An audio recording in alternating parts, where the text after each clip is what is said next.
People who grew up in a small town. What's the dark secret?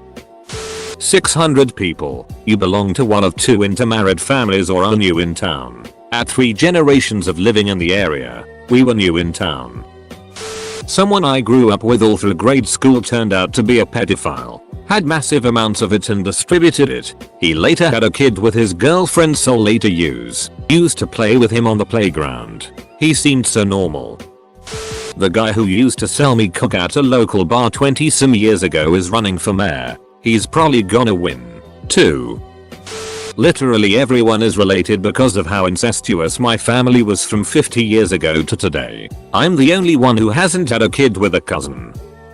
Where should I start? The vice principal of the elementary school caught for soliciting nudes from students. In the 80s an Amish guy was brutally murdered and buried and it was unsolved for a bit but no one talks about it. Some doctor murdered his wife and know it. A 9-year-old little girl who wants to be a journalist covered the story hours before any professional journalist reporter knew about it. It's very classist here. You can get away with almost anything if you or your family donate enough to the community or are respected. So cases of sexual harassment, rape, hit and runs have been swept under the rug. Our town budget is funded almost entirely through speeding tickets. Our budget for 2020 was $866K. Our police department took up $456K of that. Last year officers wrote $765K worth of speeding tickets. We have a population of 2K people. The family of the town drunk put up an above ground pool the same day he disappeared. I'm pretty sure he's buried under there. The state high school principal of the year resigned due to having an affair with several women including the school nurse. He broke up several marriages. I grew up in a small town. I assure you there were absolutely no secrets. After church on Sunday talked to the old ladies. They knew everything in town. Nothing slipped past them and everyone knew everything. That was the weekly ritual after church. Talk to them and catch up on the weekly gossip column. Way too many. The local priest was a pedo and when someone tried to expose him the town rallied around him. They threatened the family of the kid and harassed them so bad they had to move. I have 3 friends he molested who are still afraid to come forward to this day. The school board rigged it so that all supplied for school maintenance were bought from a hardware store at an outrageous markup because the store was owned by a board member. Everyone on the football team was using steroids. There's an old deserted runway used by drug smugglers in Florida with $15 million buried there. Not dark but nobody knows where it is. Just the general location. It was last used in the 70s and only came to light in the last decade. There was money buried there. Probably isn't but who knows. I grew up in a small town that turned into a huge city. Cape Coral, Florida. Development happened so quickly that the majority of people didn't realize that they built there. Very expensive homes in major flood zones. Most people here don't understand that flood insurance has to be purchased separately from home insurance. One major hurricane in the wrong spot can literally destroy Cape Coral, Florida. There are tunnels under the old library and they rarely let people in there. IDK, what's up with that? That same library has a room that you have to have a special card to enter and it's filled with documents and blueprints for the whole city. It's pretty cool, and very few people know about it. I'm not sure if this is considered dark, but I thought it was cool enough to share. The KKK's Indiana Grand Dragon, Richard Loy, lived in my hometown. He is also the son of international imperial wizard, Rylton Loy. His son rode my bus for like 2 weeks. His dad would stand in front of their house with no shirt on and a revolver on his belt with him until the bus came. Then one day they either moved or he dropped out of school or something because he stopped showing up and I never saw him again. If they're under 45, dead, and hadn't had a church bake sale fundraiser for their family before they passed, it was an OD on fentanyl that got them. I had Narcan in my bag starting in high school, and I'm in my 30s now. All the wealthy farmers and their families constantly complain about the high crime rate and illegal aliens, yet they are the ones who are employing all of the illegal aliens with jobs. That's why I am so pro for a clear path to legal immigration. As of right now it's a ton of good people coming to the US to only be used for essentially slave wages. And then on top of that a small portion that sneak in with them are cartel drug running related, so crime goes up. At a local park there is a legend that a man in a monkey mask parkers around the park and runs from kids. That was my older brother and I'm looking forward to carry on his legend.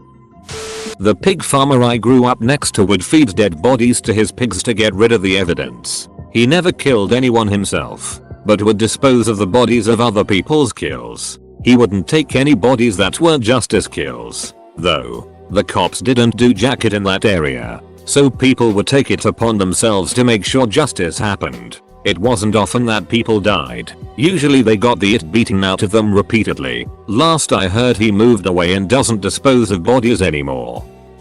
I went to a private school until 7th grade, when I moved to public middle school, and the owner headmaster of that private school was a bad dude. Teacher S were doing drugs in the restroom and one of my family members that worked there found out and spoke up. They were put on suspension for slander and later fired. Another teacher had been with my family member to see the drugs, but because they didn't have their license to teach they wouldn't speak up when it went public in fear of losing their job. The owner headmaster's children were druggies, doing heroin coke, and one eventually ran someone over and killed them on accident.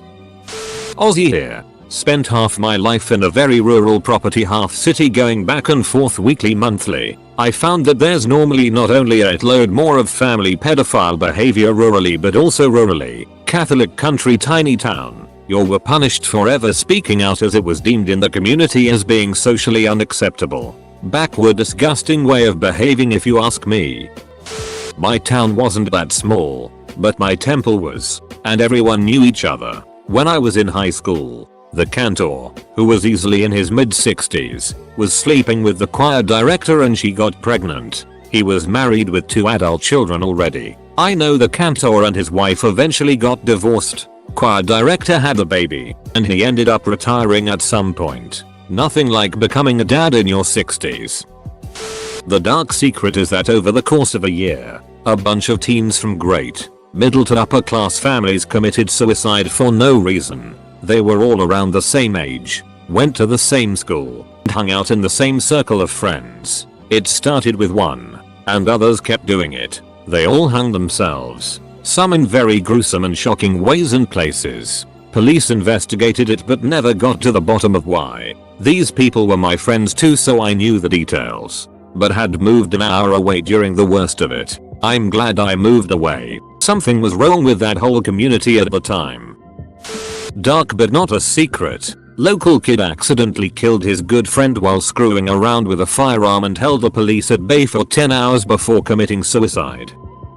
Woman on the town council, ultra rich, recently had a party where they had prostitutes engage in devious activities with goats. The Kushners used eminent domain to evict people from their multi-generational homes, then created P Village. Someone found 3 dead bodies in a ditch. No evidence as to how they died. Back in 1918 a tornado wiped out a church and the headstones from the cemetery out back. At some point the city back then designated this area as a park to keep anyone from digging, but for some reason almost everyone forgot about the church and cemetery, which was odd because there is a much bigger park just 1 block down the street. Anyway, just a few years ago the city was thinking about doing something else with this lot when a few old timers and those of us who read about it in town archives at the library mentioned this to them. So the city brought in a ground radar crew and sure enough, lots of bodies. So now the park has a little more equipment and still no mention publicly of the cemetery on site. I live in a no stoplight no stop sign town and know that has a runway because the richest family here ran drugs for the cartel decades ago. The guy who took the heat for them when they got busted lives in a mansion now. The family now owns the gas station and runs the school here, and somehow or another they prevent new businesses from opening in town. Oh, where to begin? Super rural Canada, so there's probably a serial killer preying on indigenous women. We're not on the highway of Tez, but it's not entirely unreasonable to assume an isolated town with rampant drug use not too far removed from said highway would be on their radar. Lots of incest too. There's the aforementioned drug use. Lots of sex crimes that go unreported, plenty of domestic violence with a splash of victim blaming. Oh, and one of the chiefs is a rabid conspiracy theorist who may or may not plan to burn down the 4G. Cell tower cause the government is using 5G to spread COVID or whatever. Also there's that time a bull moose broke into a rancher's pasture and got really friendly with the cattle. All the cowboys are really gay. It's awesome. When I was in grade school, a biracial couple bought a house in town. Within a month, a message was left on their yard and painted on their garage. They moved shortly thereafter. The town was relatively diverse last time I was there, but the undercurrents of segregation still exist. This was 40 plus years ago. Not secret anymore, but the Sandusky scandal. Sashka, girl's name, made blowjobs for 20 lever, about $13, at her apartment, but no one was brave enough to ask her for one. Quite some, but that one here is my personal favorite. Some dude apparently disposed of his wife in the 1960s the almost exact same way as in the Stephen King novel Oz 1922. Just they never had anything substantial on him and he was certainly not hunted by any spirits or rat ghosts. Beck. He was still quite alive and well 3 years ago. At almost 100. They investigated him for almost a decade and he always sticked with his story of his wife just up and left him and the kids one morning. But basically everyone over 70 those days in my hometown knows that lady's downer filled up well in a certain area. Nobody's ever called him out directly in plain daylight on it though. Oz because that guy is a known former SS member and knows how to let someone disappear without a trace. Quote my grandma and every other senior citizen. There were many Chinese immigrants in my town since its foundation and they created an underground city connected through tunnels below many businesses owned by them. They trafficked alcohol and other stuff until a big fire happened in the underground city and that's how the secret came out. Unfortunately, many died. Now anyone can visit the underground city, but only certain areas because you can get lost. From Point Pleasant, WV. Secret is we made up the Mothman for tourism dollars. Thanks for the economy boost that one weekend a year in September. My hometown is currently going through a big cheating scandal. One of the assistant football coaches left his playbook out. His brother is the head coach at a rival town and took pictures of the playbook using it against the hometown school. Cheater coach didn't mean harm and hope the incident doesn't interfere with the season. Cheater school won the football game in a huge blowout. Obviously, school got a sternly worded letter and a small fine from the State Athletic Association. Another nearby town had a football game shut down at halftime because an anti-mask group showed up and made trouble over the mandatory mask rules at the game. The local pub cook poisoned a family, killing them all with rat poison when she put it in a pie. She then raised the only surviving family member, a baby boy, and when that boy was an adult he married the cook's daughter. I don't know all the details. I found a copy of newspaper online when I was researching the area. But the pub is still open and the cook stayed working at it after the manslaughters. One dude ducked his sheep. I don't know how much of a secret it was, but the mayor was the town drunk. I'd heard someone joke that all it took to join the local police was the ability to hold up a drunk mayor, but thought it was just that, a joke. A couple years later, I went to a high school game and watched two officers carry a man between them that was so drunk. He was passed out, drooling all over himself. I asked one of my friends who was that, and they said that was the mayor. The other thing is the county commission. You know how you'll see in the news that a local government will give a company tax breaks to set up in their community? With this place, every member on the commission owns the larger local companies, and not one pays over minimum wage. When they meet with prospective companies, the very first question they ask is how much will you pay new employees? If the answer is a dime over minimum wage, they'll refuse to give them any tax breaks, so the company goes on to another place. I live in the oldest city in the US. We are a big tourist destination. Our dark secret is that every single one of the locals absolutely hates these tourists. We sneer, roll our eyes, and laugh at them behind their backs. We repeat what they say to our friends in high-pitched, whiny voices and revel in their absence during the off months. We actively try to get every cent we can out of them when they do show up. No lie, it's a very deep-seated hatred. Yet every single one of the locals will smile to a tourist's face and tell them to have a wonderful day. Bunch of two-faced, lying actors. Every single one of us. The only reason we even put up with them is because we need their money to survive. My grandmom's town of 5,000 people, best known as where the actual Camp Crystal Lake from Friday the 13th is located, also had a brutal unsolved murder a few years later. Unrelated, there's a haunted tractor. The local football team is a whole can of worms. Doping, strange punishments, verbal abuses, unfair treatment of some players. But the community kinda turns a blind eye so that the playoff streak doesn't get ruined. This is more of a recent thing, but it still counts. I live in a small town where everyone knows everybody. Well, there was this little girl, first grader, and she died in a car crash because her dad, who was DWI and on drugs, shouldn't have been a parent in the first place. Every store has been holding fundraisers for her funeral expenses. The dad is being charged with manslaughter and DWI. It really shook us.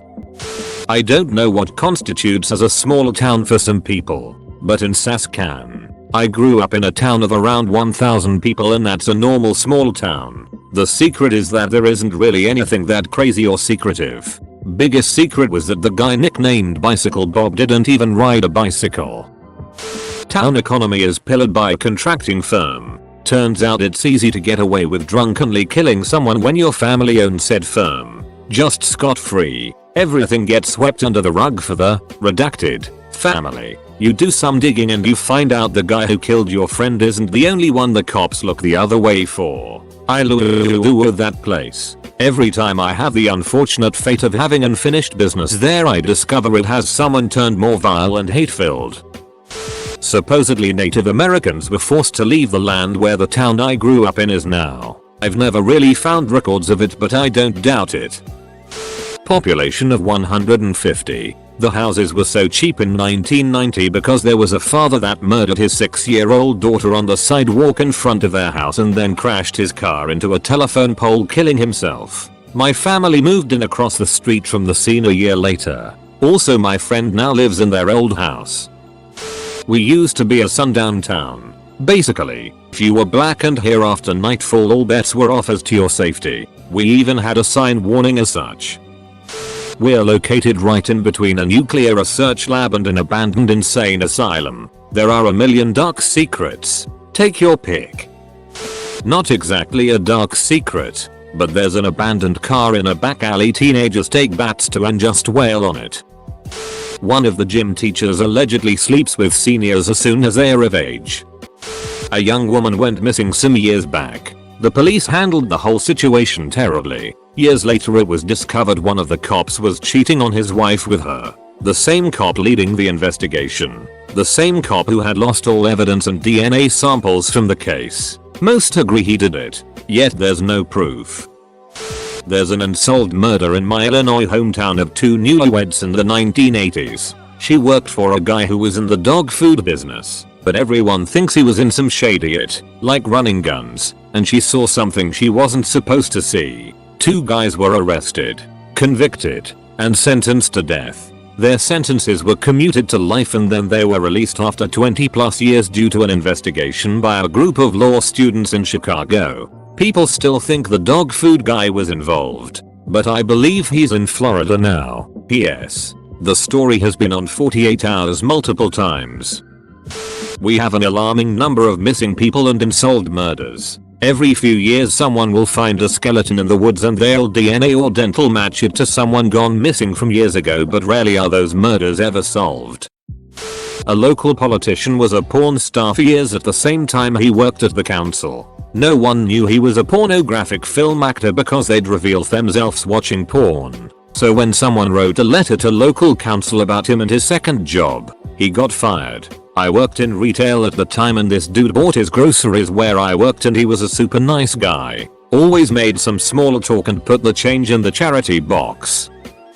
The high school football coach knew about many abuse allegations involving his players, yet said nothing to the school or parents in order to attract interest from college scouts. Absolutely disgusting. There's tunnels under the school. Well, they never proved that Uncle Leonard killed the guy who walked on a charge of raping Leonard's daughter, but he sure got retired from the state patrol in a hurry. There's a secret cult that goes around killing anyone who ruins the village's chances of winning the Village of the Year contest. But for real though, I live in the city of Wells where Hot Fuzz was filmed, and that's pretty much the darkest secret this place has to offer. A ridiculous number of folk I grew up with could walk down the street, say hello to someone and not realize they were talking to their brother or sister. Apparently wife swapping was really popular in the 70s. Our vicar back in the late 80s had affairs with multiple parishioners, and one of my classmates was potentially a child of said affair, but no one ever said anything, brought it up, dared ask. There's only one high school in our town school system. Track coach is in charge of security. Assistant coach is a security guard who used to go to the school. Maybe 25 now with 2 kids. I don't know how many students, but he's had 6 with multiple students. Track coach head of security never did anything about it because he is a great track coach. Also, don't know much about this other situation, but apparently another former guard assaulted a student and was sent to work at the middle school with younger kids. Yeah, there's also the half dozen fights this one week every spring, bomb gun threats, etc. But I think those are fairly normal. My maternal grandmother was the town junkie. She had done most drugs I've heard of, and I'm sure many that I haven't, and was also mentally ill. Definitely schizophrenic and most likely more, but eventually she was too fried to tell, and honestly too fried for it to matter. The dark secret in question is that she got that way due to a childhood filled with abuse from her mother, and there's no question that the drugs were self-medication. To give some context on how bad her mother was, her brother lied about his age to join the Navy ASAP and immediately became an alcoholic. Whole town knew about my grandma, but it didn't hit the fan about my great grandmother until my great uncle had kids and made it very clear to the town why his mother wasn't allowed near them. Edit. Changed to past tense because she disappeared when I was a teenager and we don't know if or how she died, so I haven't mentally marked her as dead yet. But just based on age, yeah, she's probably gone. A lady from my hometown married and killed Phil Hartman. I only found out about it in, like, 11th grade or so. I don't think it's a dark secret, but there's a lot of drug use and closed-mindedness. Aside from that, the sense of community is very strong. Everyone was on drugs or selling it. We had one old factory in a 1,000 people town which was filled to the brim with weed. Our middle school has student parking. A kid tried to kill some other kid and got arrested and killed himself. There isn't one, at least not that I know of. Right now the semi-annual war of the yard signs is going on. Republicans usually have the advantage in number of signs around, but Democrats usually win the most votes. A man with their throat slit was found in a car on one of the busier roads of the town. A few years later, another young man was found dead in a burning car in front of a park. Both were quickly ruled suicides, but no one thinks that is the case.